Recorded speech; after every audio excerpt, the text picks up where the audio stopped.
우리가 성전을 완공하는 과정들을 우리가 쭉 보게 되는데 솔로몬이 이제 7년 동안의 노력 끝에 이스라엘 백성의 가장 큰 수건 사업인 성전을 완공하게 되죠. 근데 이게 문제가 생겼는데 문제가 뭐냐면 엄청난 비용과 수많은 땀과 노력을 들이고 화려하고 장대한 성전을 건축했지만 하나님이 계시지 않는 성전, 하나님이 계시지 않는 성전은 그냥 덩치 큰 건물에 불과하다는 거예요. 마치 영혼 없는 육체와 같고 촉 없는 촛대 같이 그냥 아무것도 아닌 것이 돼버리죠. 그 성전을 건축을 주도했던 솔로몬은 하나님의 임재와 거룩한 통치를 상징하는 이 법궤를 이제 옮겨 놓고자 한 거예요. 오늘 말씀 봐서 알겠습니다만 아마도 솔로몬은 옛날 다윗 때의 법궤를 옮긴 그때 그 상황을 아마 잘 기억하고 있었을 거예요. 사무엘하 6장에 나와 있는 다윗이 법궤를 옮기는 장면들, 그때 어려운 일, 만져가지고 죽었던 많은 일들, 옮기는 과정들, 이런 것들을 다윗이 아마 심사숙고해서 오늘 이렇게 법궤를 옮기게 될 거예요. 솔로몬은 7월 절기 때 매월 7월 15일에서 21일까지 일주일간 열리는 이 초막절의 절기에 백성들을 다 소집합니다. 그리고 제사장들의 어깨에 법궤를 매게 해요. 법궤를 메고 시온산에 있는 다윗 성에서 그 모리아 산에 위치한 솔로몬의 성전에까지 이렇게 옮기게 됩니다. 그때가 언제냐면 성전이 다 완공된 다음에 11개월이라는 시간이 흐른 뒤에요. 솔로몬이 그 법궤를 옮기는 작업을 하려고 참 많이 노력을 하는데 11개월이라는 시간이 흐르게 된 거예요. 그리고 나서 이제 법궤를 옮기는데 대개 법궤는 누가 옮깁니까? 법궤는 레위 지파 중에 고핫 자손이 옮겨요. 레위 지파 중에 고핫 자손. 근데 여기서는 누가 옮기냐면 제사장이 법궤를 옮겨요. 성전 봉헌식의 위상을 더 높이고 혹시 발생할지 모르는 과실을 미연에 반지하려고 지금 솔로몬이 그렇게 생각해서 제사장들에게 그 법궤를 매게 한 거죠. 어쨌든 법궤를 성전의 지성소 안에 안치하면서 동시에 하나님께서는 구름으로 성전을 가득가득 채우게 되는 거죠. 성전 가운데 하나님의 임재를 분명하게 밝혀내고 계신 거예요. 오늘 10절부터 보면 그래요. 제사장이 성소에서 나올 때 구름이 여호와의 성전에 가득하매 그래요. 하나님의 임재를 나타나는 구름이 성전 안에 가득했다는 거죠. 법궤 안치 작업을 마친 솔로몬이 하나님께 성전을 봉헌함으로 말미암아 봉헌 기도를 이제야 드리고 그리고 백성을 위한 기도도 아울러서 드려요. 그리고 희생 제사도 주 앞에 올려드리죠. 그 소와 양이 셀 수가 없다는 거죠.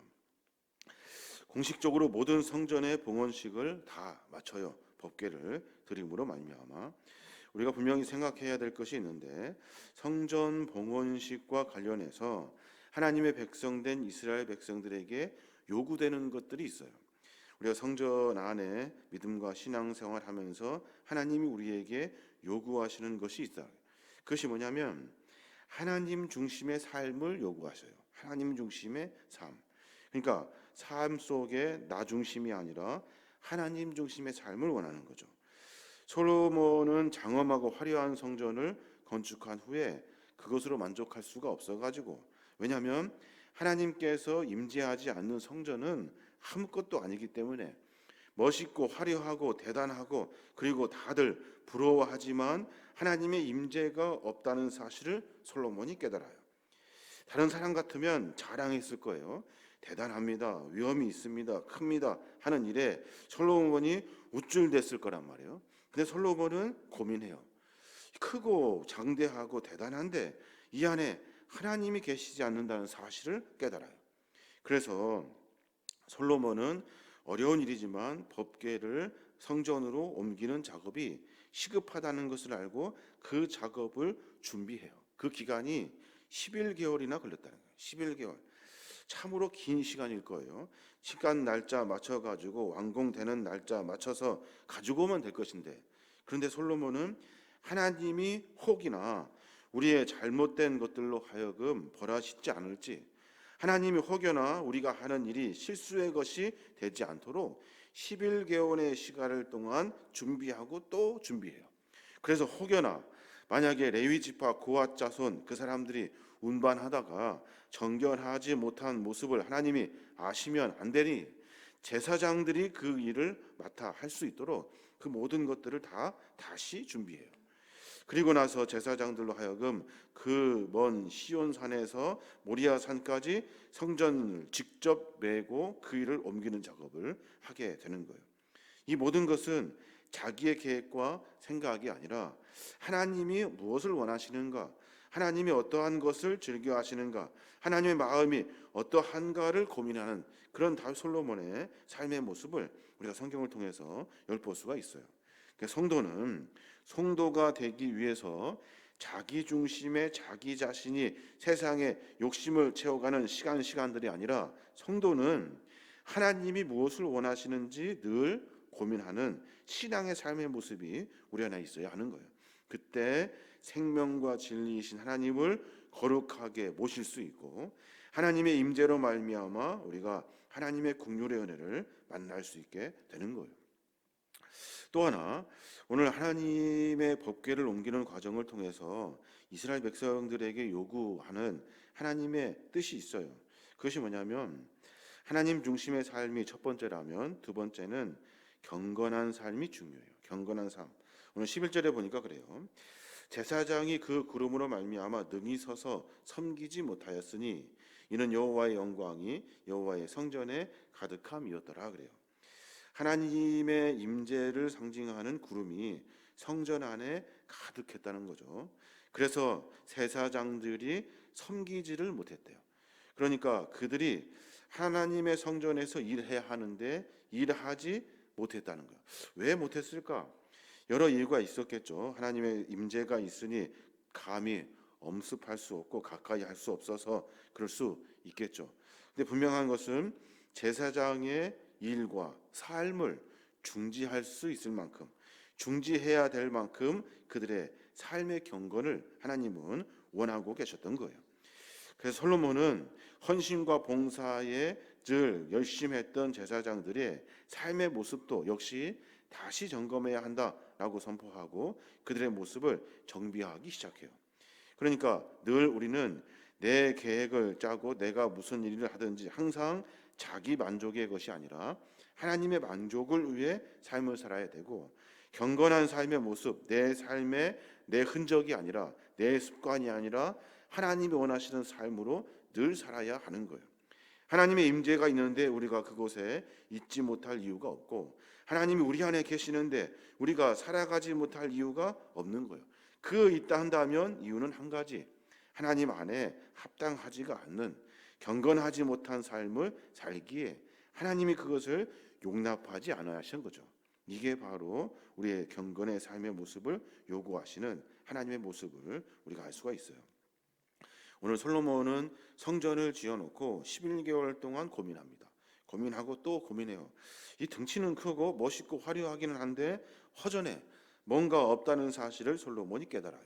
그리고 나서 준비하죠. 법궤를 이제 하나님의 임재를 상징하는 성전 안에 하나님을 모시는 마음으로 법궤를 성전에 모시기로 작정을 하고 계획을 합니다. 11개월의 시간 동안 그 일을 하나씩 준비해요. 이 모든 것은 내가 원해서 내가 하고 싶어서 한 일이 아니라 하나님 중심으로 일을 해요. 하나님이 무엇을 원하시는지 늘 생각하고 준비하고 계획하고 하는 일들이 하나님 안에 벗어나지 않도록 내 만족의 삶이 아니라 경건의 삶으로 삶을 정비해요.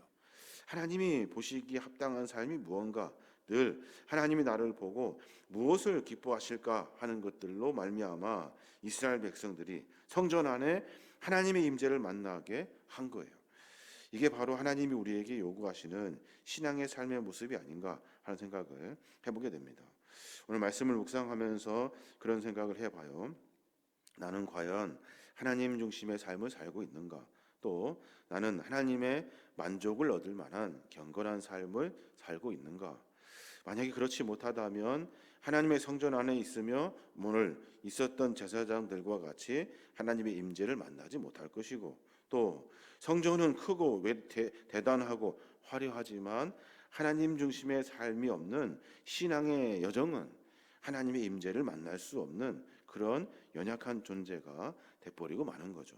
우리의 삶을 다시 한번 점검해서 하나님 보시기에 합당한 하나님 중심의 삶, 하나님을 만족하는 경건의 삶으로 주의 임재를 늘 만나고 하나님을 깊이 모셔드리고 삶 속에서 하나님이 원하는 삶을 살아낼 수 있는 우리 모든 믿음의 종들이 되어야 될 줄로 믿습니다.